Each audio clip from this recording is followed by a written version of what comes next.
Sangkakala Surabaya.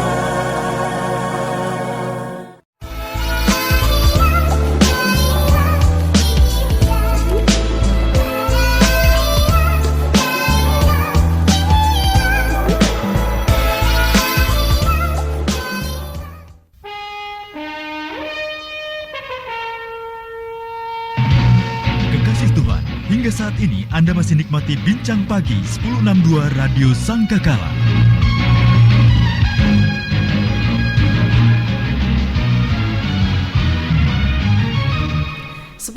The Voice of Love, Kekasih Tuhan masih melanjutkan kebersamaan kita dalam program Bincang Pagi bersama dengan Pendeta Noviana Nunuhitu dari GSCA House of Mercy. Tujuan hidup itu topik perbincangan yang sedang kami perbincangkan. Kenapa kita harus punya tujuan hidup? Karena itu membuat kita semangat untuk melewati hari-hari di depan kita, apapun yang terjadi. Dan kalau kita tahu tujuan akhirnya, semangat itu pasti akan terus menyala-nyala. Selain tujuan hidup, selain membuat kita bersemangat, apa lagi, Bu? Kenapa kita harus punya tujuan yang hidup? kedua, tujuan akan membuat gerak dan langkah kita semakin fokus. Oke. Ya, gerak dan langkah kita ini akan semakin fokus. Maksudnya begini, ketika kita mengetahui tujuan yang hendak kita capai, maka akan seoptimal mungkin kita melakukan segala sesuatu dengan fokus yang jelas. Jadi orang kalau punya tujuan kan dia tahu fokusnya itu apa gitu loh. Ya. Sehingga Paulus berkata begini, kalau kita lihat di dalam ayat yang ke-13 ya. Dia katakan begini, aku melupakan apa yang telah di belakangku dan mengarahkan diri kepada apa yang di hadapanku. Ya kan? Dia katakan aku melupakan apa yang telah di belakangku dan mengarahkan diri kepada apa yang di hadapanku. Nah, kalimat ini jelas memberikan petunjuk kepada kita bahwa tujuan itu memberikan fokus yang jelas. Dia melupakan apa yang telah di belakang, kemudian mengarahkan diri kepada apa yang ada di depan gitu. Jadi kadang-kadang begini, orang susah untuk move on. Susah untuk move on ya. Entah itu dari rasa sakit ataupun rasa bahagia. Betul. Jadi orang kadang-kadang susah untuk move on. Jadi seperti tadi kita katakan bahwa dalam hidup ini kan kita nggak tahu apa yang akan terjadi di tengah-tengah. Dalam perjalanannya waktu kita nggak tahu apa yang akan terjadi, dan apa yang terjadi besok juga kita nggak tahu gitu. 1 jam ke depan aja kita nggak tahu apa yang terjadi gitu ya. Ya, jadi pada waktu itu terjadi, tujuan akan buat kita semangat, tetapi tujuan juga akan membuat kita ini akan fokus begitu. Jadi kadang-kadang kita ini mudah sekali dialihkan. Ada distraksi, bahasa kerennya distraksi. Apa ada gangguan, godaan, dan hari-hari ini godaannya semakin banyak, Bu. Nah, contoh seperti yang sederhana saja, kadang-kadang kalau kita ke mall, kita nggak punya tujuan yang jelas, akhirnya kita nggak bisa fokus. Apalagi kalau lihat ada sale SALE gitu ya, gede, sale 75%.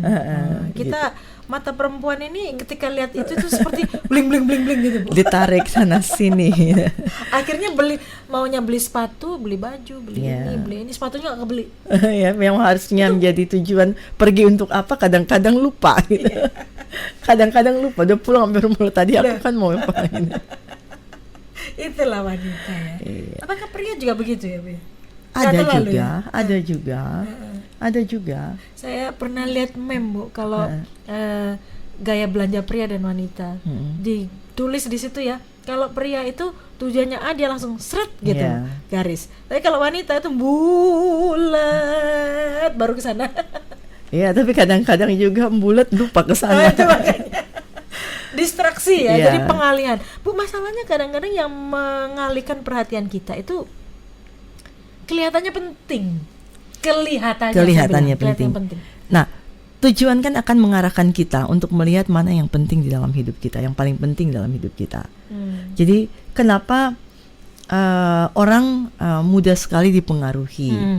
Karena seperti saya bilang tadi, karena nggak ada tujuan gitu. Seperti tadi aja ke mall kan, dia nggak punya tujuan. Saya ke mall ini untuk apa? Jalan-jalan, Bu. Gitu. Ya kan, karena hanya jalan-jalan nggak punya tujuan, akhirnya kan pengaruh ke sana sini yang nggak jelas. Tapi kalau saya pergi tujuan seperti tadi yang Bapak Yu bilang kayak pria ya, pergi ke mall, langsung pergi beli sepatu, gitu. Dia udah tahu nih kira-kira sepatu olahraga. Merek mall A. ini, gitu loh, mall ini. Dia udah pergi seret langsung tuju seret gini. Kenapa? Karena tujuan dia buat dia fokus. Iya. Iya kan? Tujuan dia kan buat dia langsung fokus seperti itu. Nah, tujuannya kan menolong kita menjadi fokus gitu. Nah, persoalannya kalau kita nggak punya tujuan, kita nggak bisa fokus, mudah dipengaruhi. Nah, di dalam hidup ini ada banyak hal yang mempengaruhi kita. Tadi Mbak Wahyu bilang tadi, yang kelihatannya penting, tetapi belum tentu penting sebenarnya. Nah, penting dan tidak penting ini kan bicara skala. Nah, skala masing-masing orang kan berbeda. Seperti ada orang-orang yang mengatakan bahwa handphone pegang gadget lama itu nggak penting. Tapi ada orang-orang yang merasa bahwa ini sangat penting karena memang ini pekerjaan dia di situ. Seperti itu. Jadi kan sebenarnya penting nggak penting ini kan tergantung. Kita nggak bisa menghakimi orang seperti itu ya. Seperti itu, anak saya suka bilang begitu. Saya ngomong ini, saya ingat anak saya. Berarti dia niru perkataan maminya. Anak saya yang kecil bilang begini, kan nggak penting menurut mami, bagi saya itu penting gitu. Aduh. Anak saya bilang begini, mama ini bilang kita nggak boleh pegang handphone lama-lama gitu ya. Tapi mama pegang handphone hampir sepanjang hari. Aduh, senjata makan tuan ini namanya. Saya bilang, Dede, mama tuh kan kerjaannya di handphone gitu. Jadi kalau mama nggak pegang handphone gimana gitu ya. Nanti mama mesti ganti deh, beli laptop satu deh, kerjaannya pindah ke laptop gitu. Terus gimana? Dia bisa terima penjelasan itu? Dia bisa terima karena dia tahu pekerjaan saya. Seperti itu. Hanya dia kan protes, katanya kita nggak boleh pegang lama-lama. Tapi kenapa mama boleh gitu ya.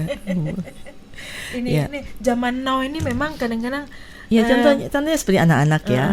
Kalau mereka nggak punya tujuan, saya bilang pada anak saya yang kedua, ya saya bilang tujuan kamu sekolah ini apa gitu. Kamu harus paham, ya. Kalau kamu nggak paham, bahaya. Kamu akan menghabiskan waktu kamu lebih banyak untuk hal-hal yang nggak penting sebenarnya. Sekarang kan handphone anak-anak itu kan apa media sosial yang mereka nggak ikutin. Pasti semuanya ada akunnya, pasti ada akunnya gitu. Nah, bayangin tuh waktu belajar tiba-tiba ini bunyi. Nah, kalau dia nggak punya tujuan yang jelas mengenai untuk apa dia sekolah, maka dia nggak bisa fokus. Jadi tujuan menolong dia untuk fokus karena ada gangguan-gangguan seperti distraction tadi kan, bunyi, kemudian apalagi anak-anak sekarang. Saya sampai sempat bicara waktu rapat orang tua dengan guru ya. Saya tanya guru, apakah sekarang ini materi pelajaran anak-anak itu dikirimkan lewat WA atau lewat email? Iya katanya. Iya, memang ada materi-materi yang dikirimkan lewat itu karena katanya mempermudah anak-anak gitu. Tetapi kan ini juga membuat anak-anak bisa beralih fokus. Jadi kan saya tanya, kakak belajar? Iya. Kok belajar pegang handphone? Ya materinya di sini begitu. Kemudian gurunya bilang sama saya gini, ya Bu, nanti dilihat aja. Kalau handphonenya miring begini nih, berarti lagi main game. Kalau handphonenya begini, pasti lagi belajar. Tapi saya tuh mikir lagi gitu loh. Apa mesti megang begini tuh belajar? Kan bisa aja dijawab chatting gitu. Iya kan? Bukan nggak mesti anak tuh bicara main game aja. Tapi kan gangguannya bukan game. Iya kan? Media sosial. Anak saya udah mulai paham masalah game. Itu menyita waktu, gini nggak terlalu penting, gini. Tapi bagi dia mungkin media sosial masih cukup penting untuk dia bersosialisasi dengan teman. Kemudian katanya, ya kalau aku nggak tahu pelajaran apa kan aku tanya temenku. Nah temenku jawab, emang temenmu nggak belajar juga gitu. Akhirnya chatting nggak jadi belajar. Nah ini dia kan, jadi fokus kalau kita nggak ada fokus ini mudah sekali beralih, sama juga di dalam Tuhan gitu loh. Kalau kita nggak punya tujuan kita di dalam Tuhan, mudah sekali kita beralih. Ada hal-hal yang bisa mengalihkan kita. Contohnya seperti orang berbisnis, bisa bisnis nggak benar. Apa yang bisa mengalihkan karena fokus kita? Tujuannya dia salah gitu. Tujuannya kan? penting dapat duit gitu. Gitu. Nggak peduli caranya. Dia punya tujuan masuk surga, maka bisnis kerajaan Allah, cara kerajaan Allah, norma-norma kerajaan Allah, kayak etika hidup kerajaan Allah dan sebagainya. Jadi itu akan mengalihkan kita seperti keuntungan yang besar. Itu akan mengalihkan kita untuk kita tergoda untuk meninggalkan nilai kerajaan Allah. Seperti itu. Tapi pada waktu kita punya tujuan akan membuat kita fokus. Ingat loh. Ya kan? Ingat loh. Seperti itu. Selain semangat, fokus. Kenapa kita harus punya tujuan? Tujuan akan membuat kita meningkatkan daya juang dan kerja keras. Kalau kita lihat dalam ayat yang ke-14 dikatakan, dan berlari-lari kepada tujuan untuk memperoleh hadiah. Nah, ini dia. Yaitu apa? Panggilan surgawi dari Allah dalam Kristus Yesus. Berlari-lari pada tujuan untuk memperoleh hadiah. Nah, kalimat ini mungkin sering dipakai oleh Paulus untuk menggambarkan apa? Kerja keras. Gak mungkin lari itu dengan santai ya? Iya. Karena pasti ada effort ya. Kan ada hadiah gitu loh. Ya kan, bukan saja sampai tujuan, tetapi hadiah itu loh. Ya kan membuat kita apa?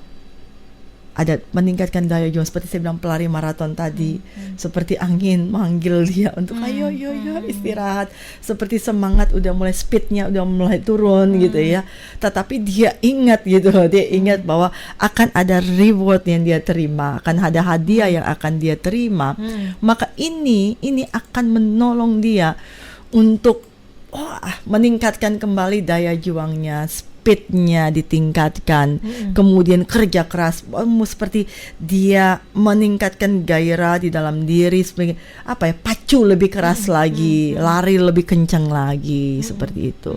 Sama seperti hidup ini loh, jujur loh Bapak Yu, kadang-kadang dalam hidup ini orang bisa bosan, jenuh, bosan hidup ya.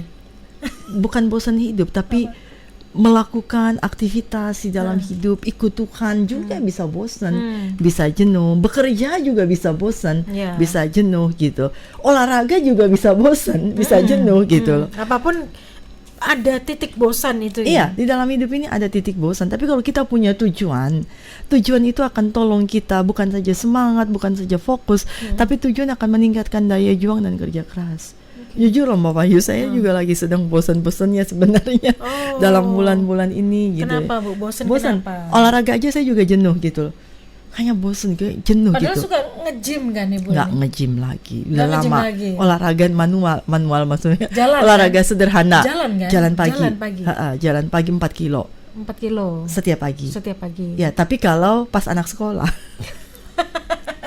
Kalau anak libur enggak, karena kan rutenya kan antar anak, setelah antar anak parkir mobil di sampingnya Masjid Al-Akbar, kemudian baru jalan gitu, kemudian pasar, habis ke pasar pulang, siram bunga, masak sambil bersih rumah. Nah, bayangin aktivitas seperti ini setiap hari itu membosankan.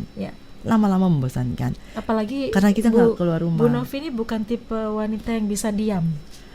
Iya, salah satunya, ya, membosankan. Saya jalan pagi aja jujur Mbak Bayu, waktu saya jalan pagi tuh ada bosan, seperti mau turun dari mobil dulu, kayak males. Gitu. Tapi tuh saya ingat saya harus sehat. Tujuan saya kan jalan pagi ini adalah supaya saya sehat, gitu. Karena memang saya punya background pernah ada sakit-sakit berat di dalam hidup saya, dan memang saya harus pola hidup sehat. Saya harus ingat bahwa saya harus sehat. Tapi saya harus ingat lagi nih, tambah usia, nurunin berat badan tuh susah. Karena minum aja jadi daging. Gitu ya Bu ya? Iyalah. Umur kayak kita nih minum jadi daging, bahasa saya. Gitu ya? Nanti yang dokter bisa benerin lah. Tetapi bahasa saya tuh minum aja juga jadi daging loh, bener. Iyalah, kalau minumnya es krim, es campur ya pasti jadi daging Bu. Nah, maksudnya makannya udah sedikit gitu loh, tapi kok badan ini loh ya tambah gemuk. Metabolisme semakin menurun. Iya, karena metabolisme tubuh semakin menurun. Saya kan saya bilang tadi di awal naik 10 kilo nih, itu saya harus ingat gitu, selain saya sehat ada hadiah ya. Saya bisa langsing loh kalau saya jalan pagi gitu. Ada reward yang saya terima. Saya jadi langsing. Maka saya jadi seperti semangat kembali, saya fokus, saya tingkatkan kemampuan saya, jalan semangat 1, 2, 3 ya jalan. Dan gitu. itu ada kerja keras juga di situ. Iyalah. Melawan diri sendiri, kerja keras untuk langkahkan kaki, angkat kaki itu kerja keras gitu. Memang sampai titik udah 2 kali putaran seperti rasanya tuh lelah gitu, udah keringetan nggak karuan, kayaknya pengen istirahat gitu loh. Tapi saya harus ingat pada tujuan saya lagi, saya harus sehat gitu. Itu jalan ya, bukan lari. Jalan cepat. Jalan cepat. Bukan jalan santai loh ya. Jalan cepat. Jadi Okay. 1 kilo itu saya bisa habiskan sekitar 10 menit. Lama ya Bu ya? Lama.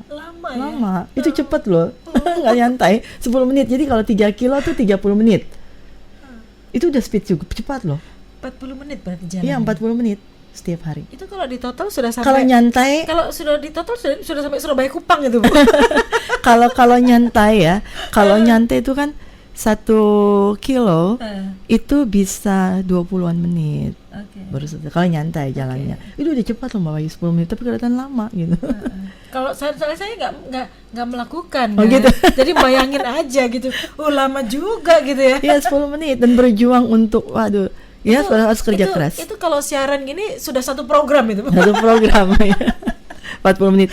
Itu harus kerja keras dan yang tujuan akan membuat saya bisa kerja keras. Oke. Terus bagaimana kita ini untuk mencapai tujuan itu, Bu? Ya, jadi tujuan itu kan akan membuat kita melakukan apa saja.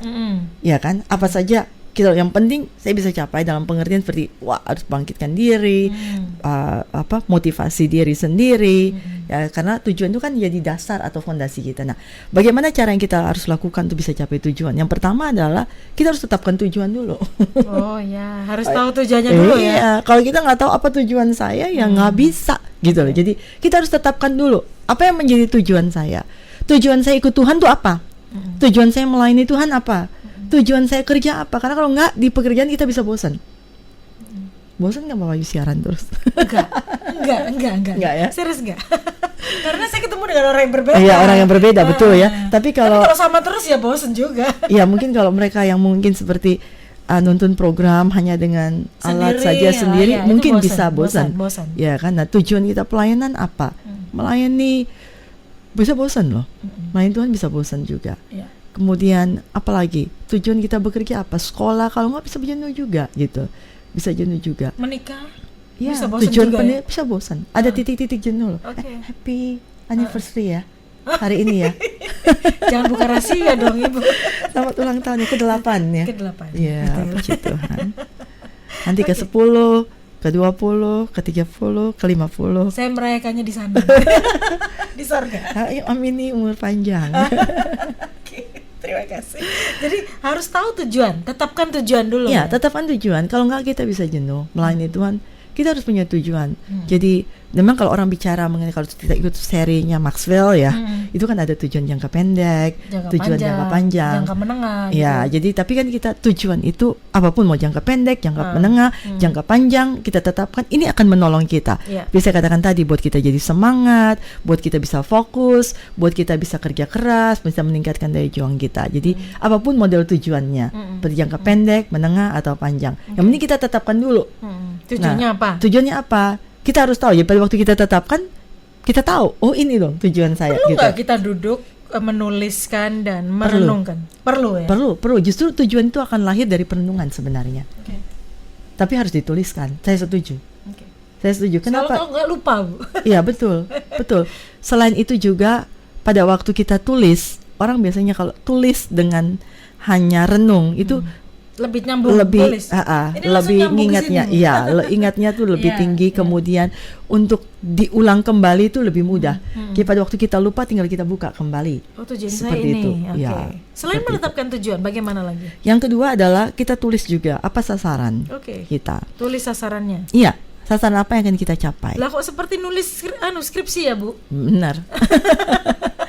sasaran apa? Kalau kita ikutin bukunya Maxwell sih sebenarnya ada sasaran juga jangka pendek, menengah, jangka panjang, apapun. Tapi kita harus tuliskan itu. Contohnya gini ya, saya bilang anak saya nih, ya, kamu punya tujuan apa sih sekolah sekarang?